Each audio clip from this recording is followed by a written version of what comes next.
신명기 24장 17절에서 22절까지의 말씀, 구약 299페이지. 신명기 24장 17절에서 22절까지의 말씀, 우리 한 절씩 교독으로 읽으신 뒤에 22절 말씀은 합독하도록 하겠습니다. 17절입니다.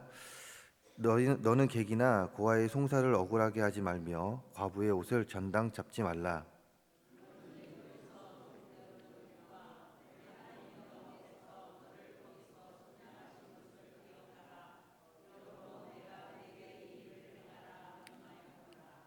내가 밭에서 곡식을 벨 때에 그 한 뭇을 밭에 잊어버리거든 다시 가서 가져오지 말고 나그네와 고아와 과부를 위하여 남겨두라. 그리하면 내 하나님 여호와께서 내 손으로 하는 모든 일에 복을 내리시리라. 내가 내 감람나무를 떤 후에 그 가지를 다시 살피지 말고 그 남은 것은 객과 고아와 과부를 위하여 남겨두라. 내가 내 포도원의 포도를 딴 후에 그 남은 것을 다시 따지 말고 객과 고아와 과부를 위하여 남겨두라. 너는 애굽 땅에서 종 되었던 것을 기억하라. 이러므로 내가 내게 이 일을 행하라 명하노라. 아멘. 저는 오늘 신명기 24장 17절 22절 말씀을 가지고 배려하는 삶이라는 제목으로 말씀을 나누려고 합니다. 오늘 본문이 속한, 즉 17절에서 22절이 속한 신명기 24장의 말씀은요, 규례에 대한, 즉 법에 대한 이야기가 나옵니다. 24장 말씀 1절부터 보게 되면 이제 이혼에 대한 이야기가 나오고, 그 뒤로부터 이제 5절이죠. 5절부터는 이제 공동체 사회 규범, 그 안에서 공동체 사회 안에서 지켜야 될 법들, 그리고 가난한 자를 위한 담보 면제 규례 등과 같이 이스라엘이 이제 가나안 땅에 들어가 살 때에 지켜야 할 규례에 대한 하나님의 말씀이 바로 24장에 기록되어 있죠. 자, 그런데 규례라고 하면은 어떤 생각이 드십니까? 딱딱한 느낌이 들지 않습니까? 법, 지켜야 될 법, 지켜야 된다라고 얘기하면 좀 딱딱합니다. 지식적인 내용들만 기록되어 있기 때문에 좀 감정이, 좀 따뜻함이 없는 느낌이 드는데요. 그러나 오늘 24장의 말씀은요, 그렇지 않습니다. 지켜야 될 법, 즉 딱딱한 이런 말씀이라고 생각할 수 있지만 그 안에는요, 따뜻한 이 하나님의 마음이 담긴 그 말씀들이 기록되어 있는데요. 즉 그것은 여러 지켜야 될 내용 이면에 사회적 약자에 대한 배려가 기록되어 있다라는 것입니다. 즉 공동체가 전체적으로 지켜야 될 그 법, 하나하나 나아가야 될 그 법 안에는 하나의 작은 공동체인 이 사회적 약자에 대한 배려가 기록되어 있다라는 것이죠. 예를 들어 1절부터 기록되어 있는 이 이혼의 규례에 대해서 볼 때면 1절에 뭐라고 기록되어 있습니까? 우리 성경 1절 말씀 우리 함께 읽어보도록 하겠습니다. 24장 1절입니다. 사람이 아내를 맞이하여 데려온 후에 그에게 수치가 되는 일이 있음을 발견하고 그를 기뻐하지 아니하면 이혼 증서를 써서 그의 손에 주고 그를 자기 집에서 내보낼 것이요. 사람이 아내를 맞이하여 데려온 후에 그에게 수치가 되는 일이 있으면은 이제 갈라서라는 이야기이죠. 그런데 어떻게 하라고 합니까? 이혼 증서를 줘서 갈라서라고 이야기합니다. 그렇다면 왜 그럴까요? 2절에 답이 나와 있는데요. 2절을 보게 되면 그 여자는 그의 집에서 나가서 다른 사람의 아내가 되려니와 라고 기록하고 있습니다. 즉 재혼해서 살 수 있게 이혼 증서를 써서 내보내라는 것이죠. 이혼은 할 수 있습니다. 그러나 이혼을 할 때에 이혼 증서를 써서 내보내라고 이야기합니다. 하나의 법입니다. 그러나 이것을 왜 이혼 증서를 써야 되냐? 2절에서 재혼을 할 수 있게 이혼 증서를 쓰라는 것이죠. 이것은 무엇입니까? 당시 이스라엘에서 여성은요, 사회적 약자에 속했습니다. 당시 배경이 그랬습니다. 지금은 그렇지 않죠. 지금은 거의 동등한 위치, 어떤 위치에서는 우리 여성들이 더 높은 위치에 있고요. 물론 현대의 그런 시대이지만 당시에는 여성의 지위는요, 정말 지금과는 상상하지 못할 그 약자, 사회적 약자에 속했습니다. 이런 관점에서 결혼을 하고 이혼을 한 여인은 어떻겠습니까? 결혼을 한 것은 문제가 되지 않습니다. 남편과 같이 사는 자는 문제가 되지 않죠. 그러나 이혼을 한 여성은 어떻습니까? 더 힘든 삶을 살아갈 수밖에 없습니다. 그래서 그들을 살리는 방법으로 이혼 증서를 쓰라라는 것이죠. 다시 재혼할 수 있도록 배려한 것입니다.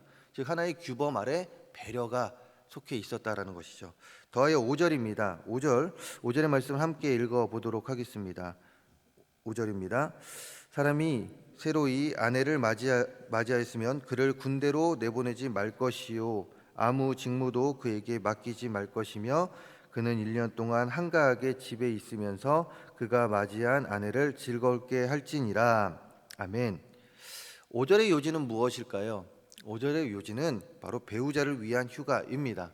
즉 신혼인 사람은 군대에 보내지 말고 1년 동안 한가하게 하여 아내를 즐겁게 해줄 수 있도록 배려하라는 내용으로 결혼한 가정은 그 가정의 행복을 위하여 사회가 배려하라는 말씀이죠. 얼마 전까지만 해도 육아휴직이라는 말이 없었습니다. 사실 육아휴직이라는 말이 없죠. 최근에 들어서 육아휴직이 많이 이제 사회적으로 일어나게 됐고요. 붐이 일어나게 됐고, 하지만 아직도 육아휴직을 쓰려면 눈치를 보는 상황에 있습니다. 그러나 이렇게 힘들어하는 그 가정에 대해서, 그리고 또한 방금 5절의 말씀처럼 막 결혼한 그 가정의 행복을 위해서 사회는 배려를 해줄 수 있어야 한다라는 것이에요. 그 안에 군대라는 것은 곧 군대 가야 될 나이가 되었다라면 가야 됩니다. 그러나 그 법이 있음에도 불구하고 결혼, 즉 군대 보내지 말고 신혼인 사람은 군대를 보내지 말고 그 가정을 위해서 1년 동안 보살필 수 있도록 그 사람을 배려하라는 사회적 배려의 말씀을 기록하고 있다라는 것이죠. 하나님은 여기서 멈추지 않고 사회적 약자에 대한 배려에 대해 이야기를 하시는데, 가난한 사회적 약자들에게서 취한 전당물을 그들이 취에 떨지 않도록 당일에 돌려주라고 합니다. 14절 15절에 기록하고 있듯이 공궁하고 빈한한 품꾼에게서는 품삯 주는 것을 해진녘까지 미루지 말라고 합니다. 왜 그랬을까요?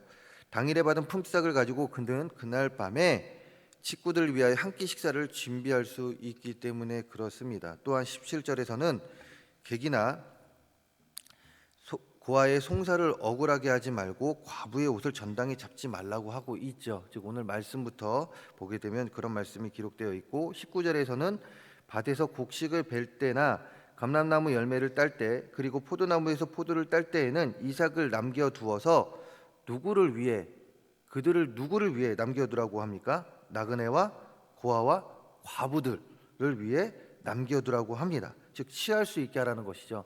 왜 그랬을까요? 사회적 약자에 대한 배려입니다. 배려하라는 것이에요. 24장의 말씀은 사회적 규범과 동시에 그 배려의 말씀이 담겨 있는 말씀이다 이것입니다. 즉 하나님께서는 규례를 지킴은 단순히 작은 규모의 법을 지킴을 넘어서 그 속에 담긴 타인의 배려가 담긴 것을 이제 이스라엘 백성들에게 가르치고 있다라는 것이에요. 이것을 다시 말하면 무엇입니까? 우리나라의 모든 법들도요, 단순히 우리가 지킴을 떠나서 타인을 위한 배려가 담긴 법이라는 것입니다. 자, 보시기 바랍니다. 횡단보도를 건넙니다. 파란불일 때 저희가 건너야 될까요? 빨간불일 때 건너야 될까요? 예, 속으로 다들 대답하셨죠? 빨간불에 건너시면 큰일 납니다. 근데 여기 가끔씩 제가 매번 얘기하지만 이 교회에서 아유 우리 권사님 하면서 나가면서 빨간불에 건너면서 권사님 오늘 말씀 은혜 많이 받으셨죠? 라고 하시는 분들 계시는데요. 빨간불은 절대 건너면 안 됩니다. 왜요? 누구를 위한 배려입니까? 운전자를 위한 배려입니다. 그럼 운전자가 초록불에 사람들이 건너가는 그 초록불에 지나가면 되겠습니까? 안 되겠습니까? 안 되는 것이죠. 왜요? 그거는 길을 건너는 자들에 대한 배려라는 것입니다. 즉 하나님께서도 오늘 24장 말씀에서 방금 말씀드렸듯이 법을 지킴은 단순히 법을 지킴을 넘어선 배려가 담겨 있다라는 것입니다. 왜 그렇습니까? 이것은 더 나은 사회를 만들기 위한 우리들을 위한 것이기 때문에 그렇죠. 이런 말씀을 드리면 위와 같은 일이 어떻게 우리들을 위한 일이냐라고 반문하는 분들이 계시는데 생각해 보시기 바랍니다. 사람들이 궁지에 몰리면 어떤 행동을 할까요? 좋은 행동을 하겠습니까? 그렇지 않습니다. 길을 건너가다가도요, 차가 다가오면서 자신을 위협하게 되면 어떻게 합니까? 바로 우리는 그 사람을 보고, 그 차를 보고 손가락질하며 분노를 표합니다. 즉 좋지 않은 모습으로 표출이 될 확률이 높은데요. 간단한 예를 들자면 이제 분노, 그 분노가 격계에 달하면 어떻게 됩니까? 밖으로 표출이 된다라는 것이죠. 그러면서 어떤 일이 벌어집니까? 지금도 가끔씩 뉴스에 나오는데 묻지마 범죄, 즉 폭력이 일어날 수 있습니다. 살기 위해서 저지른 생계형 범죄도 일어날 수 있다라는 것이죠. 그런데 이 일이 단순히 다른 사람들에게만 일어나는 일일까요? 그렇지 않습니다. 바로 우리들에게도 일어날 수 있는 일이 됩니다. 그러므로 우리는 더 나은 사회를 위해서, 작게는 우리를 위하여 사회적 약자에 대한 배려의 마음을 품고 살아야 합니다. 그리고 더 넓은 의미에서 단순히 사회적 약자를 넘어 모든 이들에게 배려를 하며 살아갈 수 있어야 한다라는 것이죠. 사회적 약자를 더욱더 품어줄 수 있어야 되고, 그것을 넘어서서 우리 모든 사람들에게 배려의 마음을 가질 수 있어야 한다라는 것이에요. 높은 위치에 있든 낮은 위치에 있든, 나이가 많으신 어르신이 되었든 어린아이들이 되었든 우리는 모든 이에게 배려할 수 있는 사람이 되어야 한다라는 것입니다. 하지만 자기 중심적이요 자본주의를 살아가고 있는 현 시대에서 남을 배려하는 행동, 남을 위하는 행동, 즉 배려는 바보 같은 사람이 하는 일이 되었고, 이제는 다른 이의 눈치를 보고 해야 하는 일이 되어 버렸습니다. 왜요? 다른 이들을 위해서 무엇을 할 때 저 사람 왜 그래? 왜 저러지? 라는 이런 사회가 되었다라는 것이에요. 옛날 같았으면은 뒤에 어르신들 리어카 끌고 갈 때 뒤에서 끌고 가면서 이야기하는 것이 너무나도 좋은 일이었습니다. 당연한 일이었습니다. 그러나 이제는 그렇게 끌고 갈 때면 저 사람 왜 그러지? 라는 좀 약간 이상한 생각을 가진 많은 사람들이 있게 되었다라는 것이에요. 그런데 배려라는 이 말이 얼마나 아름다운 말인지 모르겠습니다. 왜 그렇습니까? 배려는 힘이 있는 자가 힘이 없는 자에게, 강한 자가 약한 자에게 베푸는 호의와 사랑입니다. 또한 나의 권리를 넘어 타인의 권리, 타인의 인생도 소중히 해주는 것이 배려이기 때문에 그렇다라는 것이죠. 이런 의미에서 배려가 있는 공동체는 어떠하겠습니까? 훈훈함이 있을 수밖에 없습니다. 따뜻함이 있을 수밖에 없습니다. 그렇기에 사회 속에서 배려가 있게 되면 차가운 사이가 따뜻한 사이로 변화하게 된다라는 것이죠. 배려는 손해보는 것이 아닙니다. 우리 그리스도인들에게는 하늘나라 상급이 쌓여지는 일임과 동시에 강박한 이 사회를 변화시키는 작은 실천이 되는 일입니다. 이것을 기억하시면서 자신의 유익도 중요합니다. 우리들의 삶 가운데 자신의 유익도 중요합니다. 자신이 지켜야 될 그 모든 규례, 그것도 또한 중요합니다. 그러나 그 규례 안에서, 자신의 삶 안에서 다른 이들을 배려할 수 있는 그 마음 품고 살아갈 수 있는 우리 모두가 되기를 소망합니다. 자신의 유익도 중요하지만 배려하는 삶을 살아가는 우리들이 되기를 간절히 소망합니다.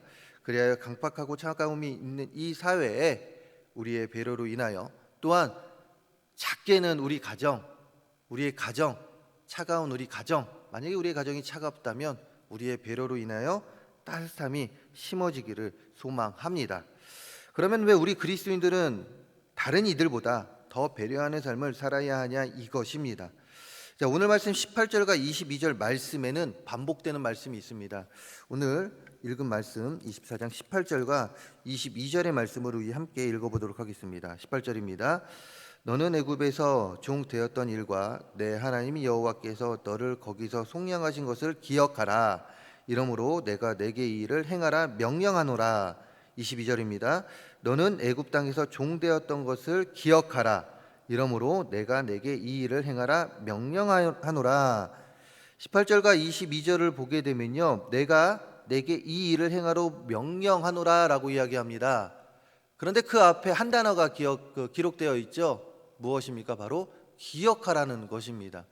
기억하라는 것이에요. 그럼 여기서 이들에게 말하는 기억하는 것은 무엇입니까? 바로 이스라엘이 애굽에서 종되었던 것을 기억하라는 것이죠. 애굽에서 종으로 비참하게 살던 그들, 그들을 자유롭게 한 일을 기억하라는 것입니다. 즉 하나님의 은혜를 기억하라는 것이죠. 이 말은 무엇입니까? 이스라엘 백성들을 돌보았던 그 하나님의 은혜를 기억하고 받은 은혜를 다른 이들에게 전하라는 것인데, 은혜를 받았기에 내가 받은 은혜를 다른 이들에게 전달해야 되는 것은 당연한 일이라는 것을 오늘 하나님은 말씀하시는 것입니다. 그 안에 무엇입니까? 은혜를 받은 우리가 무엇을 해야 됩니까? 내 이웃을 내 몸과 같이 사랑해야 되지 않겠습니까? 내 이웃을 내 몸과 같이 사랑해야 되지 않겠습니까? 그 가운데 하나가 무엇입니까? 바로 그 사랑의 실천 중에 하나가 무엇입니까? 바로 배려라는 것입니다. 이웃에 대한 배려라는 것이에요. 은혜를 받았기에 다른 이들을 사랑해야 합니다. 우리는 그 하나님의 사랑 가운데 살아가는 자들이고 그 사랑이 우리 안에 넘쳐납니다. 그리고 이 넘쳐나는 것을 그냥 고이 썩게 만들면 안 됩니다. 흘려보내야 됩니다. 그래야지 하나님께서 더 큰 사랑으로 우리에게 매일같이 부어주시는 것입니다. 그리고 그 사랑이 흘려 넘어갈 때 무엇이 됩니까? 하나님의 말씀이 자연스럽게 전해진다라는 것이에요. 우리를 통해서. 그리고 그 실천의 방법 중에 하나가 바로 배려라는 것입니다. 크게는 모든 것이 하나님의 은혜요, 두 번째는 하나님께서 우리 주변의 사람들을 통해 베푸시신 그 은혜 가운데 살아가는 우리, 그리고 또한 그 가운데 이웃을 사랑해야 되는 우리의 삶 가운데 이 다른 사람을 배려하는 것은 해도 되는 일, 또한 안 해도 되는 일이 아닌 자연스럽게 당연히 해야 되는 일이다, 이것입니다. 즉 하나님의 은혜 가운데 살아가는 우리들에게 있어서 다른 이들을 배려하는 것은 당연한 일입니다. 하나님의 은혜를 기억하고 살아가는 자들에게 있어서 다른 사람을 배려하는 일은 당연한 일이 된다, 이것입니다. 말씀을 마무리하려고 합니다. 배려는 나와 우리 자녀들 그리고 이 사회를 행복하게 만드는 중요한 요인이 됩니다. 그렇게 하나님께서 말씀을 통하여 우리 그리스도인들에게 배려하는 삶을 살라고 명령하고 있습니다. 하나님의 은혜를 기억하며 매일같이 하나님의 말씀을 기억하며 이웃을 배려하는 삶, 그 말씀을 지킴 가운데서도 배려가 있는 삶을 살아가라고 이야기하고 있습니다. 오늘도 스스로의 유익도 중요하지만 타인의 유익도 중요함을 생각하며 배려하는 그리스도인의 삶을 살아가면서 예수 그리스도의 향기를 나타내는 우리 모든 성도님들의 삶이 되기를 주님의 이름으로 축원합니다. 기도하겠습니다. 하나님의 은혜 가운데 살아가는 자, 하나님께 큰 은혜 받고 살아가는 자입니다. 그 은혜를 기억할 때면 우리가 어찌 다른 이들을 사랑하지 않을 수 있겠습니까? 하나님의 은혜 가운데, 하나님의 사랑 가운데 살아가는 우리는 다른 이들 사랑하며 살아가야 됩니다. 그 실천 가운데 하나가 바로 배려입니다. 나의 유익도 중요하고 나도 중요하지만 다른 이들을 위한 삶을 살아야 됩니다. 이것이 바로 하나님께서 우리들에게 원하는 삶임을 고백합니다. 우리 삶 가운데 다른 사람을 생각하지 못했던, 다른 이들을 배려하지 못했던 삶이 있었다면 이제부터라도 하나님의 말씀 기억하며 하나님께서 우리에게 부어주셨던 그 사랑 더욱더 기억하며 다른 이들을 배려하며 살아갈 수 있는 우리 모두의 삶이 될 수 있도록 도와주시옵소서. 하나님의 말씀을 지키며 그 가운데 다른 이들에게도 하나님 그 말씀 안에서 배려하며 그 사랑을 전달할 수 있는 축복의 통로의 삶을 살아가는 우리 모두가 되게 하여 주시옵소서. 하나님, 이 시간 아름다운 예물 드리는 손길도 있습니다. 구별하여 드리는 이 예물 기뻐 받아 주시고 많은 기도 제목들 담았습니다. 이 기도 제목에도 하나님이 함께 해주시며 이 예물이 하나님 나라 건설에 앞장서어지는 귀한 예물들 될 수 있도록 하나님 사용하여 주시옵소서. 오늘도 하나님 말씀 아래 승리하는 우리 모든 성도님들 되게 하여 주시고 하나님 말씀으로 인하여 기뻐하는 우리 모든 동성교회 성도님들 그 가정들 또한 모든 이들 되게 하여 주시옵소서. 이 모든 말씀 예수 그리스도의 이름으로 기도합니다. 아멘.